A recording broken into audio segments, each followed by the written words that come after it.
তো আজকে কালী পুজোর সেকেন্ড ডে, আর আজকে আমি পরবো একটা সুন্দর চুড়িদার। তো চুড়িদারটা হচ্ছে এই যে এই সেটে চুড়িদারটা পরবো। তো চলো পরা যাক। বিশ্বাস করো চুড়িদারটা ভীষণ সুন্দর দেখতে সামনের থেকে। যাই হোক, তোমরা কমেন্টে জানাও যে তোমাদের কেমন লাগলো চুড়িদারটা, আর আমাকে কেমন লাগছে অবশ্যই জানিও।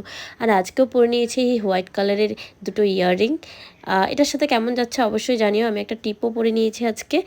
তো এই তো আমার get ready with Mir video. So অনেকেই এই ভিডিওগুলো বেশি পছন্দ করে, তার জন্য আমার দেওয়া এই ভিডিওগুলো। তো চলে আসলাম ভাইফোঁটার কিছু শপিং করতে বোনদের সাথে। আজকে কালী পুজোর কিন্তু সেকেন্ড ডে, তাও আগে ভাইফোঁটার কিছু শপিং করব, দেন আমি ঘুরতে যাব। তো আমরা তিনজন মিলে আসলাম শপিং মলে। তো আমরা কিছু কেনাকাটি দেখছি কি নেওয়া যায়, প্রাইসটাও ম্যাটার করে অনেকটা। তো আমরা দেখে দেখে জাস্ট রেখে দিচ্ছি, কারণ আমাদের এত বাজেট নেই, তাও দেখছি আর কি। তাও যদি কিছু কমে পেয়ে যাই, কারণ শপিং মলে তো অনেক ভ্যারাইটি থাকে, তার জন্য। কিন্তু খুঁজে খুঁজে আলটিমেট কিন্তু কম দামি পেলাম না। দেন বাধ্য হয়ে আমরা শপিং মল থেকে বেরিয়ে গেলাম, আর আমি চললাম ঘুরতে।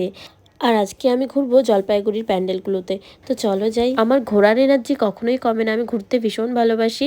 আর যেহেতু আমার এখন শরীরটা খারাপ হয়েছে, আমি কিন্তু তাও বেরিয়েছি ঘুরতে পুজোর সেকেন্ড ডে। গতকাল আমার শরীর আরও খারাপ ছিল, যেটার ভিডিও আমি তোমাদের কাছে অলরেডি পোস্ট করে দিয়েছি, get ready with Mir video. আজকের ভিডিওটা তোমরা কিন্তু কন্টিনিউ দেখো, আর অবশ্যই কমেন্টে জানিও ভিডিওটা কেমন লেগেছে। যেহেতু ওয়েদারটা এরকম, সর্দি কাশি কিন্তু লেগেই রয়েছে, আমারও ঠিক তাই। তো প্যান্ডেলের পাশেই একটা কাকু নিয়ে বসেছিল কফি আর চা। বিশ্বাস করো আমি দৌড়ে গেছি, আর 1 কাপ বললাম, কাকু কফিটা বানিয়ে দাও, ভালো করে বানাবে। আর আমাকে দিল গরম গরম, আমি সাথে সাথে কিন্তু খেয়ে নিলাম। আর আমার মনে হচ্ছে আমি অমৃত খাচ্ছিলাম, কারণ আমার গলাটা প্রচণ্ড ব্যথা করছিল।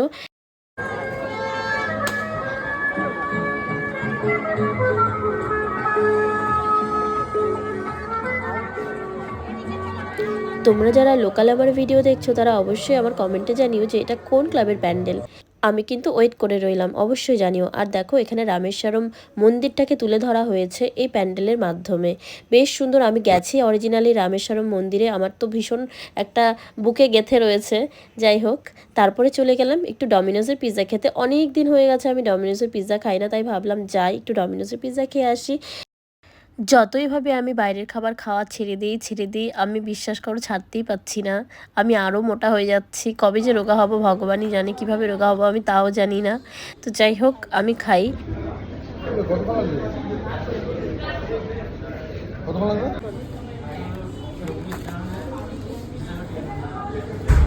দেখি যতটা মানে ফটোতে দেখে যতটা সুন্দর লাগছে, ততটা দেখে সুন্দর লাগছে।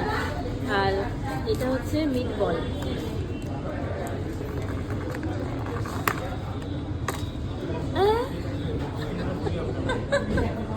মিট বল এটা